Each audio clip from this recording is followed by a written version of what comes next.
जय श्री गणेश। नमस्कार, मैं आचार्य संजय द्विवेदी। मेरे समस्त प्रबुद्ध दर्शकों का मेरे चैनल पर हार्दिक स्वागत है। प्रिय दर्शकों, आज मैं बुध के राशि परिवर्तन प्रभाव को लेकर आपके सम्मुख उपस्थित हूं।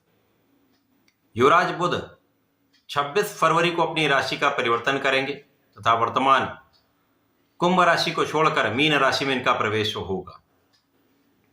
अब मीन राशि बुध की नीच राशि है, अर्थात बुध का अपनी नीच राशि में प्रवेश हो रहा है। बुध जो कि अतिशीघ्र अपना संपूर्ण प्रभाव दे देते हैं, क्विक रिस्पांस प्लैनेट है, संवेदनशील ग्रह है, अर्थात जब भी ये किसी ग्रह के साथ में होते हैं तो इनका सकारात्मक अथवा नकारात्मक प्रभाव बढ़ जाता है। यदि ये एक सकारात्मक भाव में हुए, अच्छे प्लैनेट के साथ में है, मित्रवत भाव में है, तो इनका वो प्रभाव कई गुना बढ़ जाता है। इसी प्रकार से जब ये किसी नकारात्मक ग्रह के साथ में होंगे तो उसी प्रकार से इनका प्रभाव नकारात्मक भी हो जाता है। इस जगत के संपूर्ण कार्यक्षेत्रों में बुध का संपूर्ण प्रभाव होता है। कोई भी कार्यक्षेत्र बुध के बिना संभव ही नहीं, चाहे वो कला क्षेत्र का कोई भी कार्य हो, गायन वादन नृत्य लेखन का कार्य हो, संगीत का कार्य हो, एक्टिंग का कार्य हो, गणनाओं से संबंधित कोई कार्य हो, शिक्षा का कार्य हो, गणित का कार्य हो, कोई भी फाइनेंस से संबंधित कार्य बुध के कार्यकत्व में आता है। इसी प्रकार से वाणी बुद्धि से संबंधित जितना भी कार्य है बुध के बिना संभव नहीं। इसी प्रकार से कोई भी व्यापार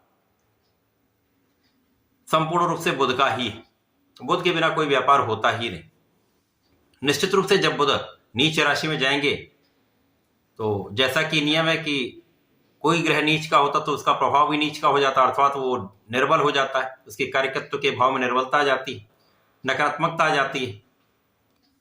परंतु यहां पर कुछ विशेष स्थितियां बन रही। जब बुध अपनी नीच राशि में होंगे परंतु इनका नीच भंग हो जाएगा, क्योंकि वहां पर पहले से शुक्र का गोचर चल रहा है, शुक्र उच्च राशि में है, बुध नीच राशि में होकर नीच भंग में हो जाएंगे तो दो बड़े राजयोग का लाभ मिलेगा।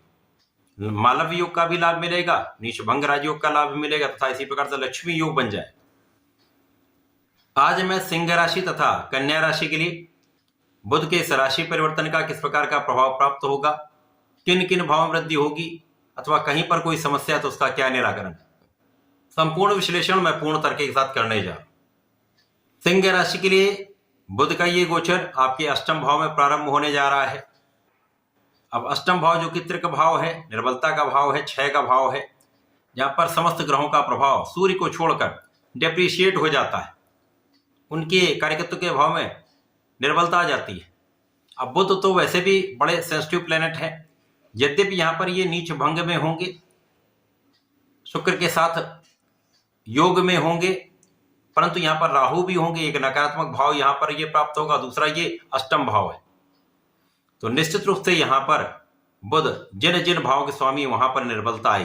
अब सिंह राशि के लिए ये लाभ और धन के स्वामी होकर अष्टम भाव में होंगे, तो यहां पर इन दोनों कारक भाव में निर्बलता आ जाएगी, अर्थात यहां पर कहीं ना कहीं आप अपने कार्य क्षेत्र उतना परिश्रम नहीं कर पाएंगे, अपना पूर्ण मनोयोग से अपने कार्य में अपना समय नहीं दे पाएंगे।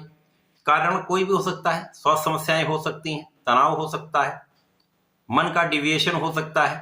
यहां पर किसी न किसी कारण से आप अपने कार्यक्षेत्र में पूर्ण रूप से नहीं लग पाए, जिसके कारण आप उतना लाभ भी प्राप्त नहीं कर पाएंगे। इसी प्रकार से इस समय में आपके प्रयासों में आपको लगना पड़ेगा, जो भी आप कार्य कर रहे हैं उसमें पूर्ण प्रयास करना पड़ेगा, बहुत परिश्रम आपको यहां पर करना पड़ेगा। यद्यपि यहां पर एक सबसे अच्छा लाभ आपको यह मिल रहा है, यहां पर अचानक धन प्राप्ति का योग बने। धन तो आपको यहां पर मिल जाएगा, परंतु धन के संचय में समस्या हो सकती है। धन को आप कैसे बचाएंगे उसकी प्लानिंग आपको करनी पड़ेगी। यदि कहीं पर धन का इन्वेस्टमेंट करना है तो बहुत सोच विचार कर करिएगा, किसी की सलाह लेकर करिएगा, वो आपके लिए अच्छा होगा। इसी प्रकार से परिवार के मध्य में विशेष रूप से आपको बहुत सोच विचार कर बात करनी चाहिए, बोलना चाहिए। बोलने से पहले विचार अवश्य कर लें, क्योंकि आप जब भी बोलेंगे तो समस्याएं हो सकती हैं, तो विचार करके बात करेंगे तो समस्या कम से कम होगी। यहाँ पर कुछ रोग हो सकते हैं, मौसम के रोग हो सकते हैं, स्वास्थ्य समस्याएं यहाँ पर आपको प्रभावित करने वाली हैं। स्किन से संबंधित डिसऑर्डर हो सकता है, एलर्जी की समस्या हो सकती है। यहाँ पर आपको अपने स्वास्थ्य का ध्यान रखना चाहिए। इसी प्रकार से कार्यक्षेत्र में भी लोगों के बीच आपको बहुत कोऑर्डिनेट करके चलना चाहिए। तो ये समय आपके लिए सावधानी रखने का है। बुध का ये परिवर्तन बहुत अच्छा नहीं है, तो सावधान होकर चलेंगे तो समस्याएं नहीं होंगी, आपकी स्थिति अच्छी रहेगी। सिंह राशि के जातकों को सूर्यदेव को जल देना चाहिए तथा इसी प्रकार से प्रत्येक बुधवार को गणपति जी का दर्शन करें या घर में ही भगवान को घी के दीपक को अर्पित करते हुए ओम गंग गणपतये नमः का एक माला का जप कर लें।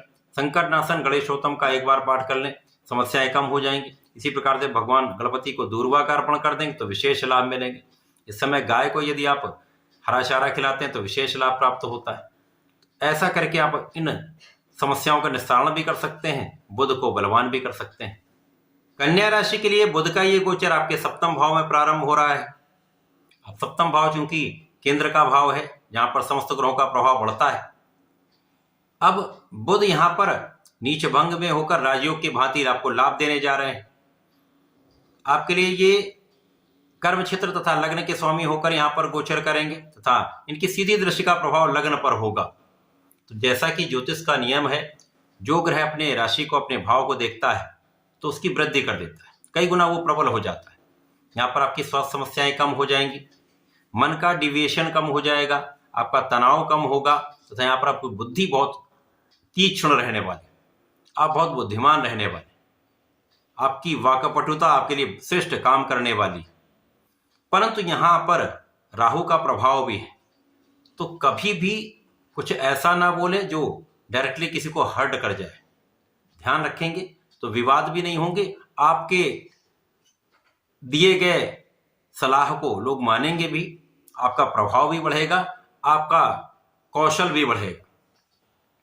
इस समय में आपके कार्य क्षेत्र में संपूर्ण रूप से आपके ज्ञान का प्रभाव प्राप्त होने वाला है। बुद्धि का बल यहाँ पर आपको लाभ दिलाने वाला है, सफलता की प्राप्ति कराने वाला है।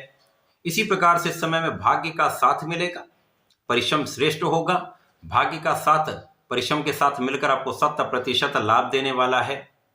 इसी प्रकार से इस समय धन का एक बड़ा लाभ आप लेने जा रहे हैं, यहाँ पर किसी प्रकार का कोई संदेह नहीं। आपकी बनाई गई योजनाएं सफल होंगी।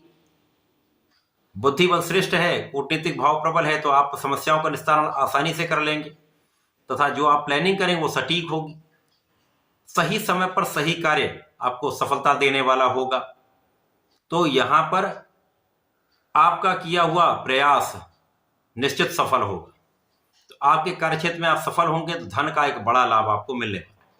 परिवार का सहयोग भी मिलेगा, पारिवारिक भाव में भी वृद्धि हो रही है तथा यहाँ पर वाणी की चतुरता विशेष रूप से आपके लिए लाभकारी सिद्ध होगी, जिससे आपका प्रभाव कई गुना बढ़ने वाला है। केवल इस समय में आपको सोच विचार कर बोलना चाहिए, विचार करके कोई कार्य करना चाहिए।